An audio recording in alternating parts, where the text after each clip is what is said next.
This is section 1.2 and 1.3 in Advanced Algebra 2. Today, a little refresher of properties of real numbers. In this chart right here that I have made for you, all of our real numbers are involved, and this will be the year where we finally learn about imaginary numbers, but that's down the road. Real numbers, okay? So let's kind of go through them in the order that they were invented. The first thing that they came up with was our natural numbers. You know, like if a dude back in the day just had a bunch of apples laying on the ground, they wanted to count them. And of course, you know, since kindergarten we've been counting. What's the first number we start with when we count? 1, 2, 3, 4, 5. Those are like our natural numbers in nature. Like they come natural when we want to count. So as a set, that's 1, 2, 3, and etc. And the symbol for natural numbers, they're very fancy looking. Natural starts with an N. It's like an N, but it's got a double bar in it. So if you just put the N right there and then do this little guy, put that double bar, that's the symbol that we'll use for natural numbers. That's the toughest part about algebra or college algebra when you take it next year is reading it. You know, it's like, what does this say? This symbol means you're talking about natural numbers. And you can see they're in this set right here, the natural numbers. The whole numbers, once they had all those apples and they were counting them, the dude ate them all. And it's like, hey, I ate all the apples. How many are left? They didn't have a number for that. So they had to invent a new number called 0, right? So the whole numbers is all the naturals and 0. So as a set, there's only one special dude different. Mr. 0 starts it off. And then all the naturals are still in there. But you would probably agree it's not natural to start counting from 0. Like you don't just start counting things. You're like, oh, 0, 1, 2, 3. That's not natural. 0 is the only difference. There is no symbol for whole numbers, really. Some of you that have used the W in the past, that's wrong. Okay, they just kind of taught you that because your brain couldn't handle the real symbol. It's the integers greater than or equal to 0. So the symbol is the double bar Z. Again, for me to make that for you, let me back it up. Just make a Z, and then put that little double bar greater than or equal to 0. And you'll be held accountable for all these symbols, right? The whole numbers is the integers greater than or equal to 0. And as you see, I have them typed for you over here also. So the integers themselves is 0, the naturals, and their opposites. If I give you the number 3, what's the opposite of 3? Negative 3. That's where the negatives came in. They said, oh, we need to invent some negatives. So they just took all the opposites of the natural numbers. So in set notation, you'd start out, you'd start out with a dot, dot, dot. And then you have like -3, comma, -2, -1. 0's still in there. And so are all the naturals. And that goes on forever and ever and ever. So it's 0, the naturals, and all the opposites of the naturals. And you put the dot, dot, dot at the beginning because you can keep going forever in the negative direction also. -3, -4, -5, -6, -7. And the symbol for integers is the Z. I call it double bar Z. Rational numbers. You should have been taught rational has the word ratio in it. You think of it in your own brain as the fractions, you know, fractions. Well, it's really written like this. Any number that can be written in the form of A over B, where A and B are integers, and B is not equal to 0. So, like, give me an integer. Let's make up a number for A. Give me any integer you want to. 1/2's not an integer. I got to have an integer. 5. Now give me a different integer. 7.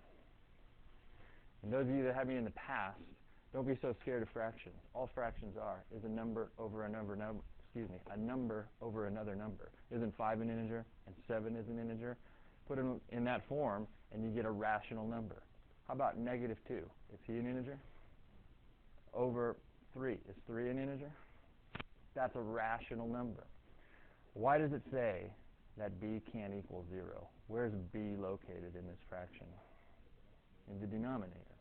And first rule of math is thou shalt not divide by 0. So any basic fraction that you can think of is a rational number. Also, any terminating decimal, it says it in there, a terminating decimal means it doesn't go on forever, like 0.5. If you punch something in your calculator and you get 0.5 and it stopped, that's a rational number. Do you know what 0.5 is? as a fraction? Isn't it 1/2, right? Can't that be rewritten as a fraction? 0.75, isn't that a terminating decimal? It doesn't go on forever and ever and ever and ever and ever. It also says any repeating decimal, like 0.3 repeating, 0.333333333333333. That's really 1/3. It can be written as a fraction. 0.121212121212. Any repeating decimal is a rational number. Now I'll shout one out to you that you should know that is not the symbol for rational numbers is a Q. Why? Because it's kind of like the word quotient. And hopefully you know that quotient means divide. Like product is multiply, quotient is divide. It's like a fraction. I will give you a number that's not rational now. You've probably heard of this. 3.14159 blah, blah, blah, blah, blah, blah, blah. What is that number? That's pi. It is not a terminating decimal because it goes on forever and ever and ever. It is not rational at all, and it doesn't have a pattern to it, so it's not rational at all. So pi is an example. Another one, square root of 3. Right? You see the number underneath the radical, 3? Is 3 a perfect square? Not at all. If I give you this, though, square root of 16. Is 16 a perfect square underneath there? So the square root of 16, realize that can be simplified to actually 4. And 4 is a rational number. Can you write 4 as a fraction? So 4 over 1. Any whole number, natural number, integer is still a rational number. Do you see they're all in this set right here? Anything inside of here is a rational number. And then final, irrational, the symbol for that is this. It's very difficult. Let me erase a little bit here. The symbol for that, hopefully you know what this means. What's the double bar R mean? Take a wild guess what it means. The real numbers. And then we put this, which looks like a fraction bar to you, but in math symbols that means take away. And then we put this. It's the reals, take away. Anybody know what that Q means? The rationals. So like if you took the real numbers and then you took away the rationals, there, I took them away. What's left? Nothing but irrational numbers. So there is no symbol for irrational numbers. It's the reals, take away the rationals. And finally, the real number is everything inside of here. Double bar R. It's either rational or irrational. Later this year we'll get into imaginary numbers, but now all you know about is real numbers. That was a quick refresher. Now, now let's classify all of these. And the way to do it is to work from outside in. Always work from outside in. Use this chart. It'll be very helpful. I want to put both the name and the symbol. They want to know about negative 11/3. Well, first question, is it a real number? Yes or no? Every one of these is going to be a real number because that's all we know. So we'll put the double bar R, and then in parentheses, we'll put real. That's the set symbol and the set name. Negative 11/3 is a real number. Then, once you realize that, every single one of these answers has to have real on it. You got two choices. Is it rational or is it irrational? What do you think? Is this rational or irrational? Look at your examples of rationals. Does negative 11/3 fit the category? What do you think? Is it like an integer over an integer, a terminating decimal, or a repeating decimal? Is it one of those three things? So that means it's what kind of number? Rational. So comma, I'll put the symbol, which is Q, and then I'll put its name, rational. And then I'm going to keep working my way in. So I went into the rational category. Now I need to work my way in, and the next thing in is an integer. Is this an integer, which again, by definition, is either 0, a natural number, or the opposite of a natural number?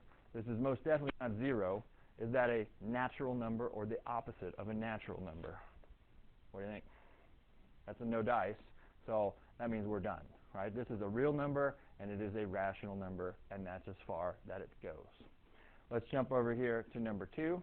Again, just because it's got a square root symbol around it, don't assume that that's irrational. Is the number underneath the radical a perfect square? Is 25, a perfect square. So simplify him. This is really the number 5, correct? Then let's work our way from outside in. He's real for sure. Every one of these is a real number. Is 5 rational or irrational? What do you think? Rational or irrational? He's a rational number, so we get our Q.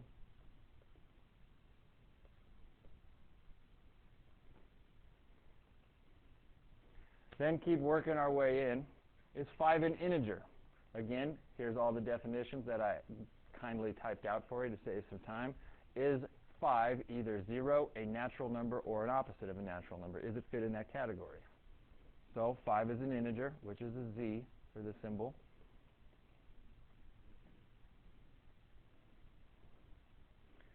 Then keep working our way in. Is it a whole number?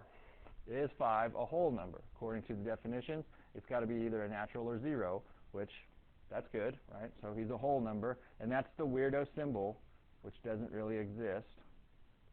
It's integers greater than or equal to 0, and then we put whole. And then finally, we still work our way in. Is 5 a natural number? All of it. 5 was every kind of number on the left side. Last year, we made up a little acronym to help us because this process is pretty simple with this Venn diagram in front of us. When we take that Venn diagram away, it's like, oh man, what order do you check them in again? So if you look at all these symbols right here, we made up a little acronym for them. It was really quiet zebras won't neigh. We kind of think of this guy as a W, but realize that he's got a different symbol. Really quiet zebras won't neigh. You know, that means like when a horse goes, you know, they neigh or whatever. Well, a zebra's a horse. Really quiet zebras won't neigh. You can thank Mr. Dreher's kid for coming up with that little acronym for us. Way to go, Braden. So realize, really quiet zebras won't neigh. That's the order that you're checking. Is it real? Is it rational? Is it an integer? Is it a whole? Is it a natural? Let's do that with this guy right here. Is he real? Yeah? Well, you guys are very excited Monday morning. He's a real number. Negative 4.17, what's that bar all about above there? Repeats, right? So rational or irrational? Well, if you check the rational definition, it's any fraction that you can think of, any kind of terminating decimal, or any kind of repeating decimal. Don't we have a repeating decimal in this bad boy? So he is rational.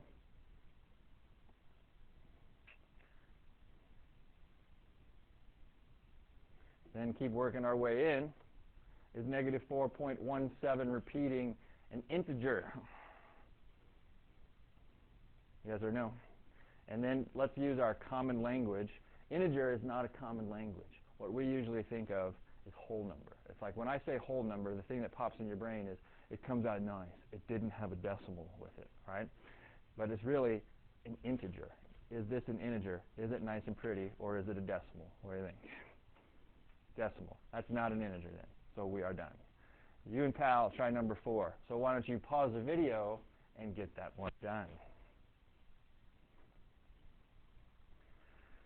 So to save a little time, I'm only going to put the symbols from here on out. Realize on your homework, I want both the symbol and the name. You never know what it stands for if you don't write the name next to it. It's like, what's the Q again? What's that Q? You know, if you keep writing it. But this is definitely a real number, correct? Rational or irrational? Rational. So we got the Q. Is he an integer? Yep. Is he a whole number? Integer is greater than or equal to 0. Is he a natural number? No. So there we go. For the rest of this worksheet, that's all we're going to do also is just put the symbols just to save time. On your homework, again, put both the symbol and the name. 5, real? You bet. You and neighbor, decide rational or irrational real quick. Is this guy rational or irrational? So he's definitely not like a fraction looking thing. It's a terminating decimal. What do you think? Does it come to an end? And a lot of people are like, well, that's interesting because it's really long. And people are like, look at this guy. This is the square root of 7. It like comes to an end also. But you got to realize your calculator can only hold up to 9 digits. Like this square root of 7 goes on forever and ever and ever. Real nasty number. This one ended, so he is a rational number because it is a terminating decimal. Is he an integer? Yes or no? Integer means no decimals whatsoever, my friends. Is he an integer? Not at all. Number 6. There's a nasty radical in there. Look at that nasty radical and see if it can simplify, though. Square root of 36. Can that simplify? So that's really 6 over 9. Can that simplify even further? 6/9. That's 2/3, right? Because 3 goes in each one of those. This thing's a dragger. 2/3. Classify them. Go for it. Pause the video. Work with pal. You're always allowed to work with your neighbor. Classify him.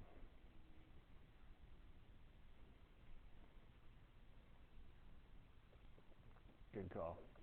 So here's what we got on 6. It's a real and it's a rational number. And then pi is a real number and it's irrational because it doesn't have a pattern. So there's our symbol. 15/3 is really the number 5. He's real, for sure. Rational or irrational? Rational. So I'm thinking to myself, really quiet. Next thing is zebras, which Z stands for integers. Is he an integer? Integer means basically no decimals or fractions. Do we have that? Yep. Whole number? Yep.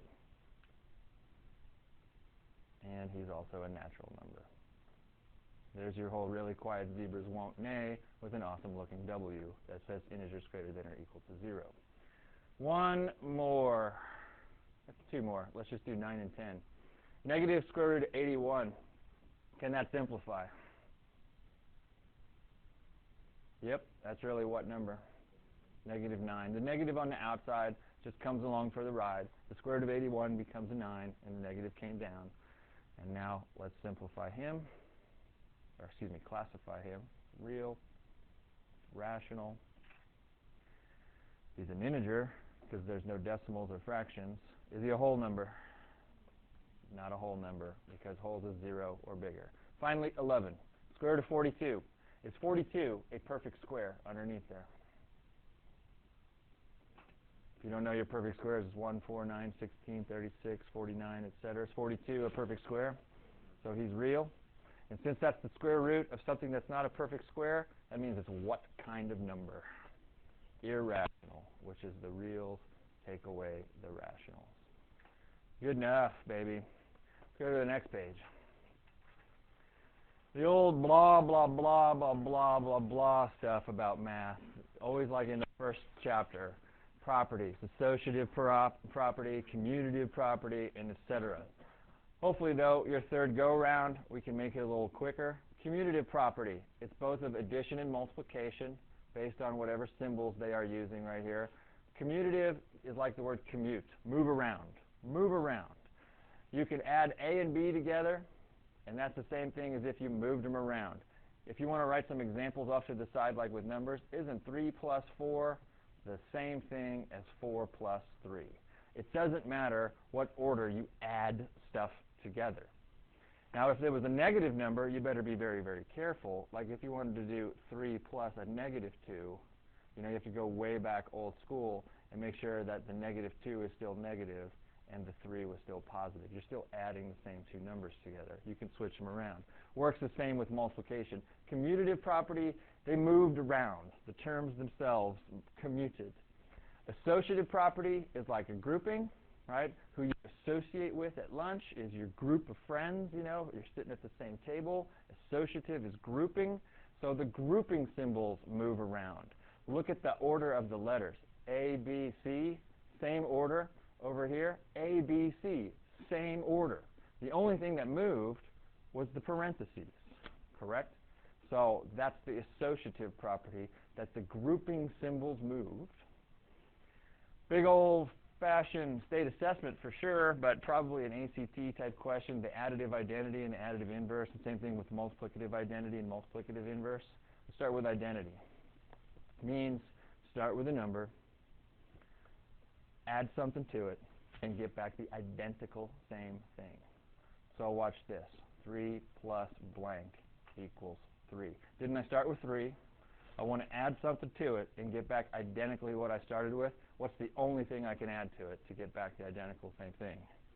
0. If you add 0 or even subtract 0 to something, don't you get back identically what you started with? 0 is the additive identity. But what's the multiplicative identity? 3 times blank equals 3. What do you have to put in the blank to do multiplication? 3 times 1. Like anything times 1, it gives you identically what you started back with. Identity, identical. Inverse, kind of think of it as like the opposite. If you had 3 plus blank, you need to get back nothing. Right? What's the opposite of 3, if you will? Negative 3, right? That's the inverse situation.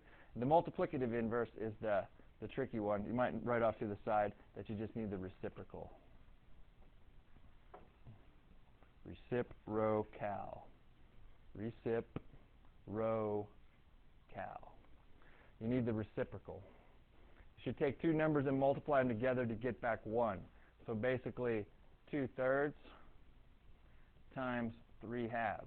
Are those numbers reciprocals of each other, if you will? If you multiply them together, you get 6/6, which is really 1, right? The multiplicative inverse is just the reciprocal of the number. Closure we don't need to talk about.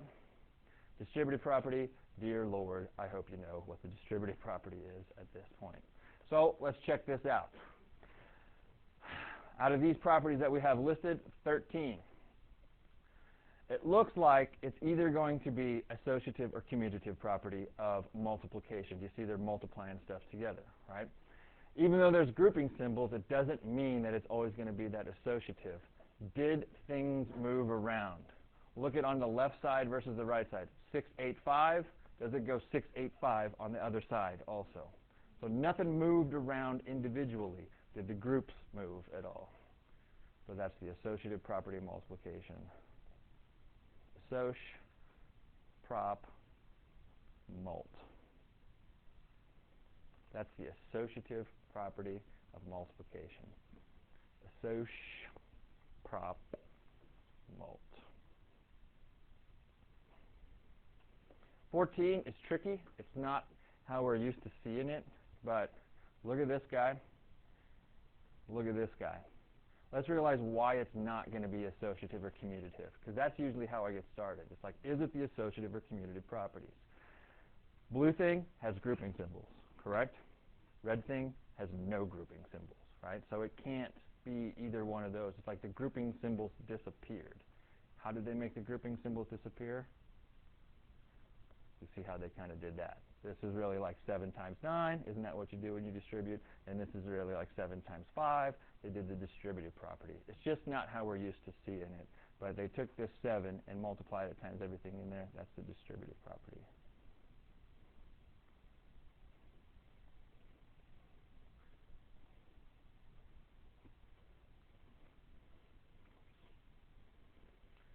(15) Let's check associative or commutative property first, is the way I like to roll. No grouping symbols whatsoever, so it kind of means associative's probably out. Is it the commutative property, though? Did things move around from the left side to the right side? 84 plus 16, 16 plus 84. Didn't those just kind of move around a little bit? So that's the commutative property. I like that word spelled out. Of which one, addition or multiplication? Make sure you tell me. Commutative, I spelled it wrong even. Good job, Mr. P. Commutative property of addition. And 16, just out loud, what's that one right there on 16? It's all backwards. We're not used to doing like the backwards distribution thing, you know, but that's a distributive property also.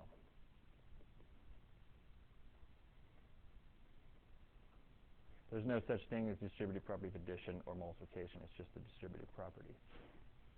Yay! 17, discuss with pal. What do you think? Go through the associative and commutative first, see if it's either of those. It is neither of the commutative or associative, because there's no grouping symbols whatsoever, and it's not like things moved around from the left side to the right side. Didn't they take this red dude and this green dude, add them up, and get nothing? What's the only way you can add stuff up and get nothing? These guys are inverses of each other, correct? What kind of inverse, though? Additive or multiplicative? Add inverse. 18, discuss.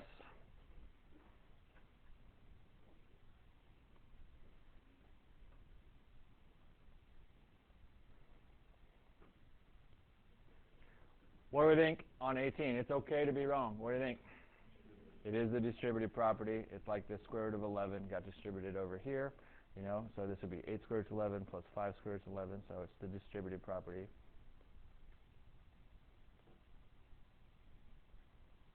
$19, go for it.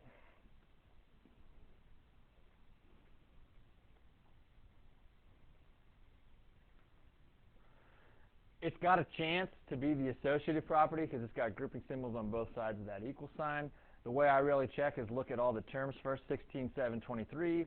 16, 7, 23. Nothing moved around. Did the groups move? So that's associative property of addition. And last one here. They multiplied some stuff together and got back 1. What's so great about these two numbers that they multiplied together? They are reciprocals, so that is the multiplicative, which we'll just write mult, where this pen is not very nice. Multiplicative inverse. Addition and subtraction, addition and multiplication you can abbreviate. These are the magic words. Inverse and identity and etc. Those are the magic words. What do we got here? Awesome. Find A, the additive inverse, and B, the multiplicative inverse. Really, really simple problems. Additive inverse. Again, if I went back, the additive inverse to 3, what was it? Negative 3, right? It's just its opposite. Additive inverse is find the opposite. So if you want to put yourself a note right here, opposite. To find the additive inverse, all you got to do is find the opposite of the number. They give you 0.1. What's the opposite of that? Negative 0.1. It can't get any easier than that. Part B, find the multiplicative inverse, which is the reciprocal. And that's where it takes a little bit of work. Because to find the reciprocal of a decimal just doesn't happen. You have to change the decimal into a fraction. Please say this out loud to me. Don't say 0.1. How is it really said? 1/10. So please write this as 1/10. Right there. That's 1/10, correct? All I need in part B is the reciprocal of that. What should I put? 10. Be careful that you don't put negative 10. It's not asking for the opposite reciprocal. It just wants the reciprocal. This was in tenths, right? That's what they taught you back. This is tenths, correct? Part 22, I should say. A, I need the additive inverse, which is just the opposite of negative 2.4, which is, of course, positive 2.4. To change this into a fraction, this is in tenths, correct? So just make it negative 24. Get rid of the decimal over 10. You're changing it into tenths. It's like negative 24 tenths. And for those who don't believe me, negative 24 divided by 10. Isn't that the right number that we had right there? You can always double check in your calculator. Can this actually be reduced, though, since both of these are even? That's really what number? Negative 12/5. Reduced it by a factor of 2. So what's my multiplicative inverse for this bad boy? Negative 5/12. Flip it over is all you got to do. Right, it was negative 12/5, negative 5/12. Go for 23.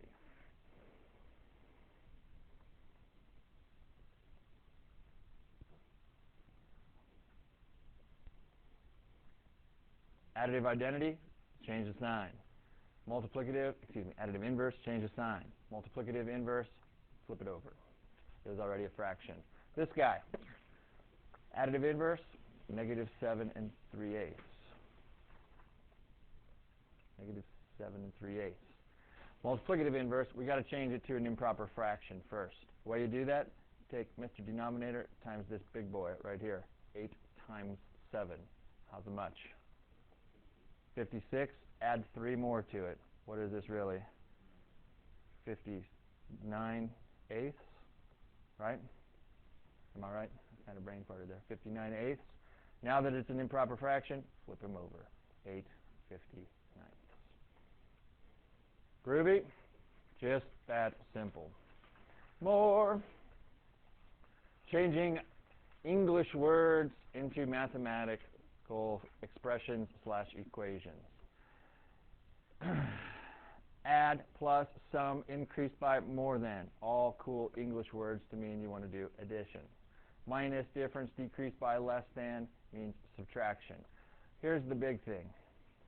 Things that trick this up. Come on. Is less than or is more than. Is more than means this. Is less than means this.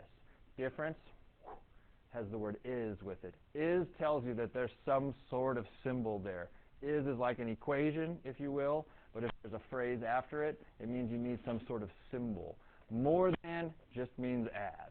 Less than just means subtract. But if there's the word is in front of it, then you need your inequality symbols.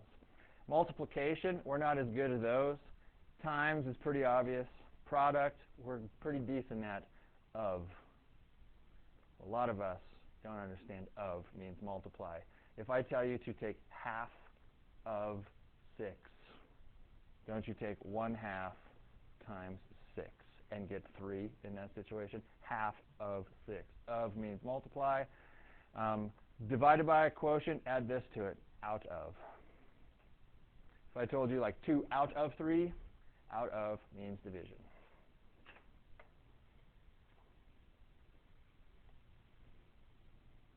Good deal. Other things to note. Backwards. We'll come across that here in a second. But if you see more than or less than, those are the only 2 phrases. That means you got to do things backwards than how you read them. Everything else works from left to right. We'll see some examples here in a second. The sum of 6 times a number and 25. What does this mean right here? Sum of. We're going to add some stuff together, right? What are we adding together? 6 times a number. Do you know what that number is at all? So there's our variable. You don't care if you use x or n or whatever. So 6 times a number, isn't that 6x? And we're supposed to be adding these together. And isn't 25 the other thing that we're adding together? It's just the sum of 6 times a number and 25. Is that an expression or an equation? Expression. Right? No equal sign in there whatsoever. Didn't come across the word is. 4 times the sum of a number and 3. Interesting. We know what we're doing here. We're going to take 4 and multiply it times something. What are we going to multiply it by? Ooh. The sum of a number and 3. So that means that I have this. Isn't that the sum of a number and 3? Correct? But I need to take 4 times that whole thing. So I got to throw this bad boy in an entire quantity and put a 4 on the outside. That's tricky. 4 times the sum of a number and 3, so you had to put these together in their own little group and take 4 times that. 7 less than 15 times a number. What's this mean to you? Add, subtract, multiply, or divide. Subtract, and it's a backwards guy, right? Less than is one of those backwards dudes. So that means that this stuff comes last. Subtract 7.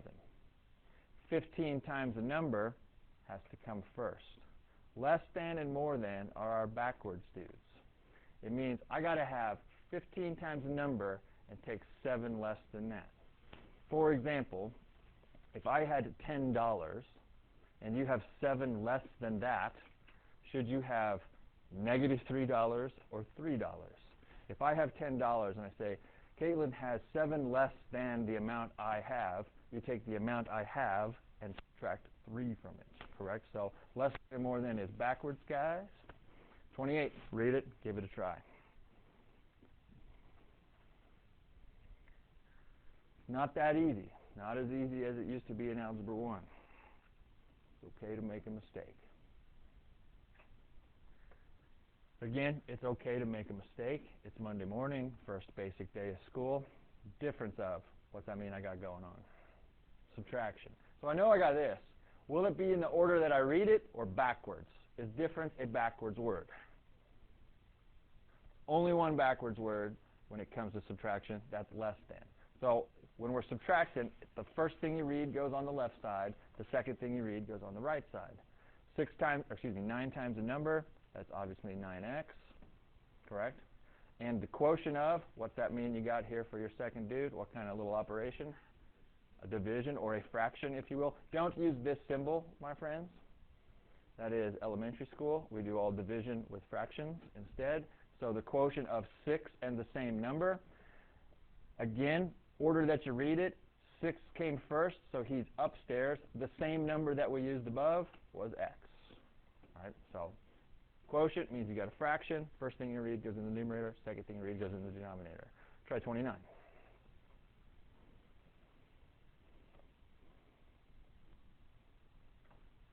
Four times the square of a number, so 4 times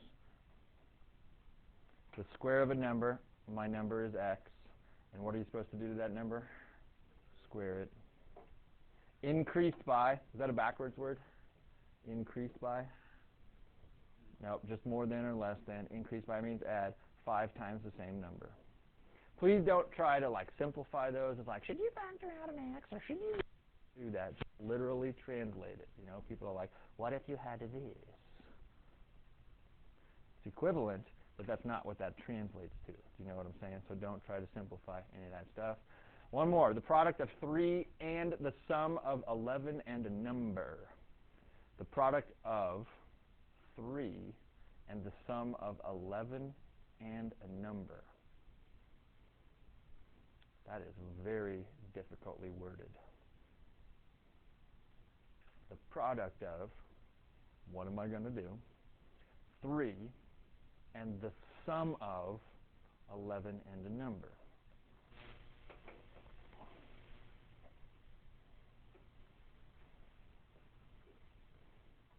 All right, there's your 11 and a number. What do I need to do with that? Multiply it times what? I need the whole thing, though. All right, there's the 11 and a number, and it's supposed to be the product with 3. They're not as easy as they used to be. Some of them were so basic back in Algebra 1. It takes a little bit of time.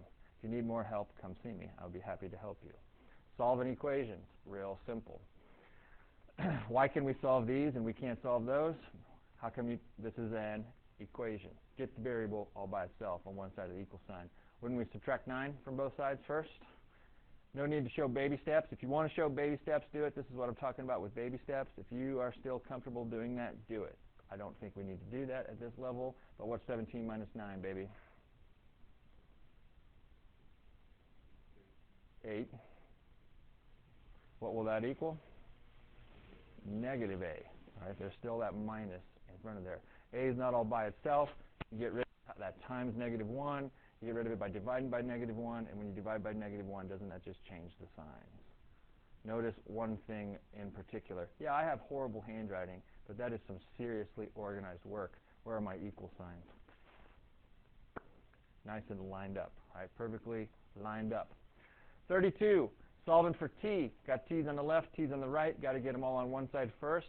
Does it matter which one you move? Not at all. I always move the smaller one over. All right, let's take this 5t over here so I don't get any negative t's. So the negative 1 comes down. 6t minus 5t is 1t. Handwriting, t's have a little tail on them so they don't look like a plus sign. Just that little bitty curly dude down there. And then the minus 5 comes down. Cool. Finally, we need to add 5 to both sides. What's a negative 1 plus 5? 4. Awesome. Pretty basic refresher of solving for a variable right there. Fractions. Lots of ways you can deal with them. I'm a fan of clearing the fractions. If this has a denominator of a 3 and this has a denominator of 2, the least common multiple between those is a 6. Let me show you what that means again. If I write out multiples of 3, aren't those multiples of 3 right there? If I write out multiples of 2, what's the smallest number in both lists? Isn't 6 the smallest number in both lists? 6 is the least common multiple between those, even though 12 is in both lists. If I take every term times a 6, it'll get rid of those fractions for me very easily. How do you do it? Since this is divide by 3, I ask myself, how many times does 3 go into 6? Twice. Take that times the numerator, and you get a 4, and m's there. I'm going to do that one more time for you. Since this is a divide by 3, it's like how many times does this number go into that number? 3 goes into 6 twice. Take that number, your numerator, and you're left with a 4. There was an m with it. Still got to take 6 times 1/2 times, how many times does 2 go into 6? 3 times. Take it times your numerator, you get a 3. You all good with that? Then how do you solve for m? Divide by 4. No decimals, baby. I get no decimals in my algebra problems. Unless they had a decimal to start with, you will give me no decimals. This is really 3 over 4. 3/4, right? You took 3, you want to divide it by 4, it doesn't come out nice, so you leave it 3 divided by 4. For those of you who've been taught to multiply by the reciprocal, you could have done that if you wanted to. If I start over, you just rewrite the problem. Erase. If you wanted to multiply both sides by 3/2, you could have done that. Those turn out to be 1 because that's the they're multiplicative inverses of each other. You multiply those together. 3 times 1 is 3. 2 times 2 is 4. And you still got the same answer. More than one way to go about it. I'm not a multiply by the reciprocal kind of guy. Here's something that we found out last year was very new to a lot of people. Too many people do too much work on this problem. Most of you would think that the first thing you need is distribute that, right? Well, check it out. What you can do, the way you're solving, is you do the order of operations backwards. And when you're trying to solve for the variable, realize this is a group. And if you're going backwards, baby, that's the last thing you need to worry about. You get rid of anything being added or subtracted to that group first. So just think of it as a big green blob. Can you get rid of the times -2 in front of there? How do you get rid of the times -2? Divide. So it's like you're doing this. I'll show baby steps. And those cancel each other out. And you're left with z plus 7 coming down. Equals comes down, and -8 divided by -2 is 4. All I did was get rid of this, what you would think, distributive property thing going on right there. Then subtract 7 from both sides, and z equals -3. If you want to distribute, do it. It's just more work, right? But when the whole dude, this is one term right here, all by itself, it's just like think of that parentheses as a blob. Can't you get the parentheses all by themselves by dividing by the -2 first? Let's try it again. This one, I would clear the fractions. What do you need to take every term times to clear the fractions?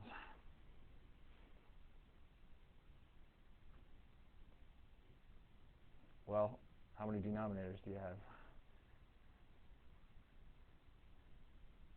Isn't there just one nasty denominator? So what would you multiply every term by? 2. Take everything times 2. I know you said it, Dylan, you know. What would you get right here when you take 2 times 5/2? How many times does 2 go into 2? Once. Take it times the numerator, you're left with 5n. Equals comes down. Grab a calculator for 2 times 98 if you need it, you know. But you can realize it's like almost like 2 times 100 minus a couple. get 196 minus 2n. That's a piece of cake to solve now, that there are no fractions in there. You got to take 2 times every term.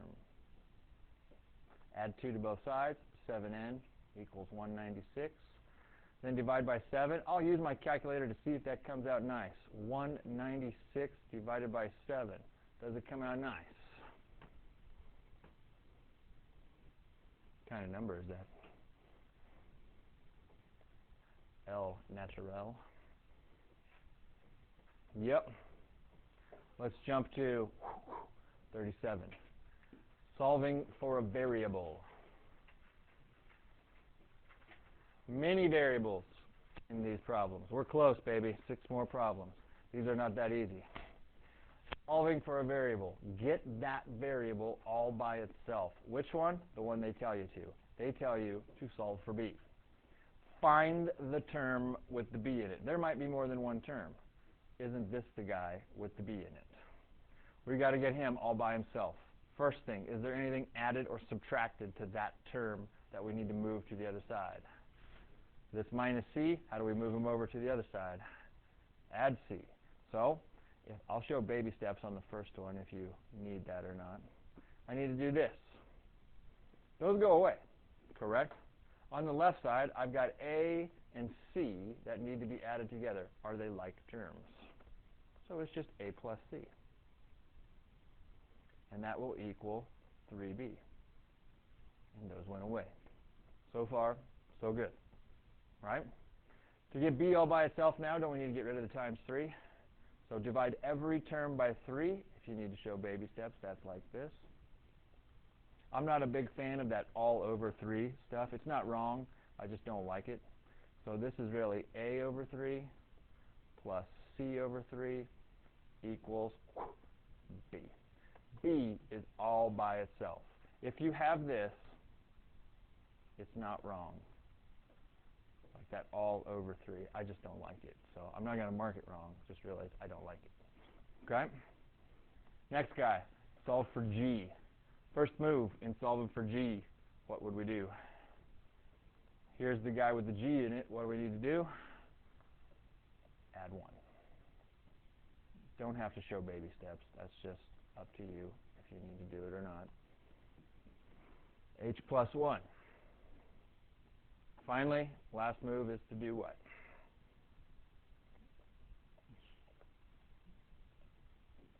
Yeah, they're very, very talkative. I really love it. Divide every term by 12. Yeah. 19. Excuse me, not 19. 39. Very difficult. First, I want you and your neighbor to even think about it. Like, what would you do? Because this is a very difficult problem for us, especially early in the morning.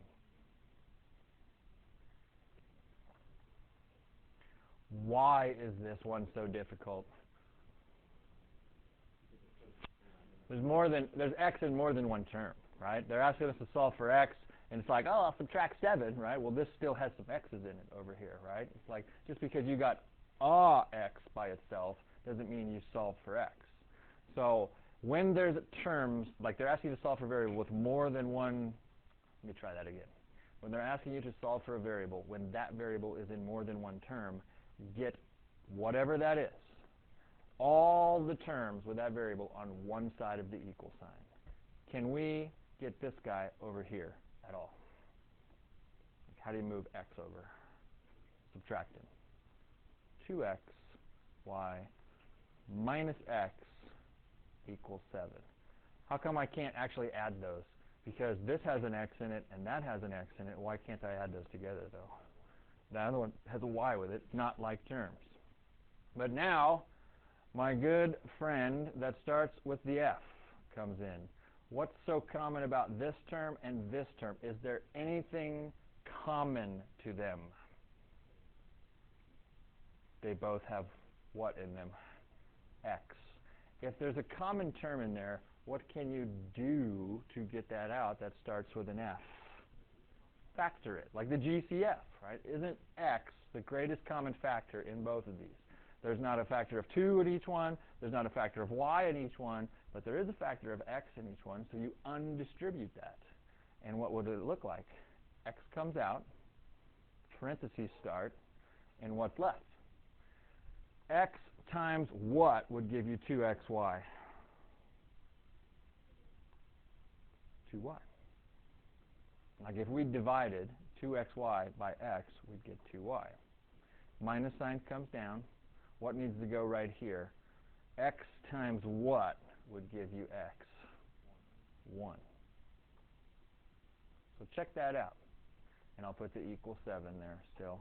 Is what's right here in this box the same thing as what I wrote right here?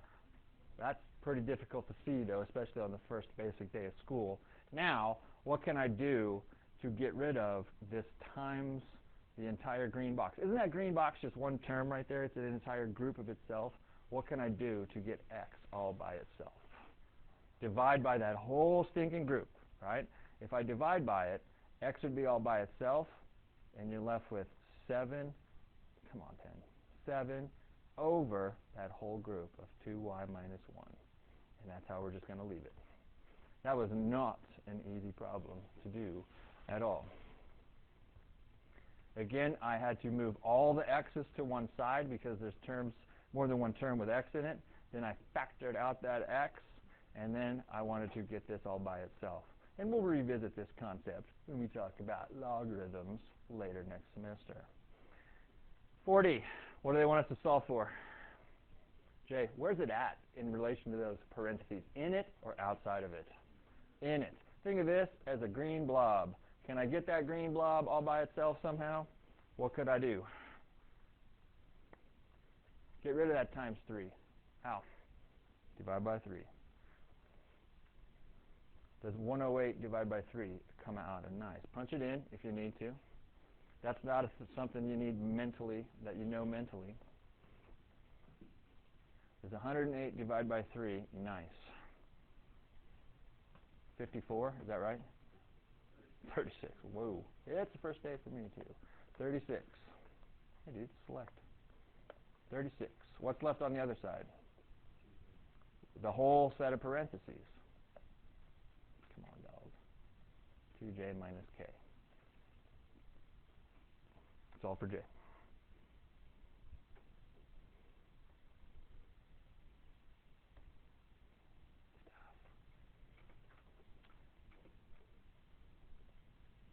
If you write 36 plus k, that's fine. If you had k plus 36, that's also fine, because that's the associative property of addition. It doesn't matter what order those are in right there. Then divide every term by 2. 36 divided by 2 comes out real nice. K divided by 2 would just be k over 2. And I have solved for a j. Cool. 40, solve for p. Here's p.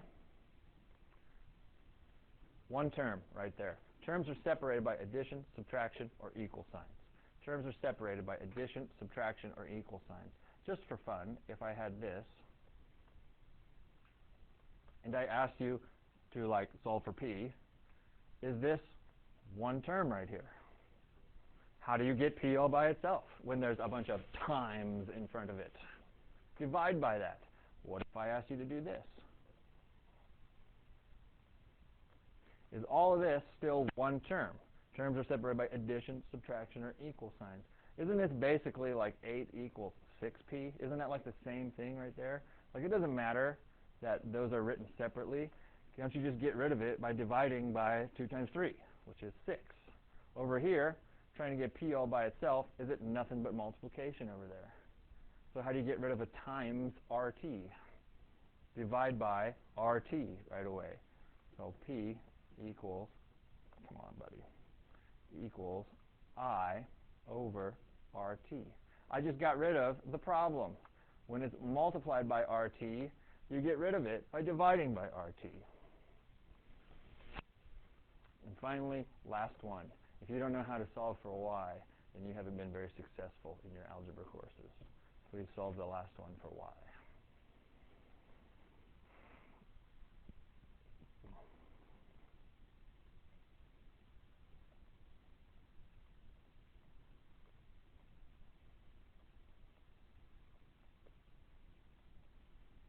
Things don't always come out pretty.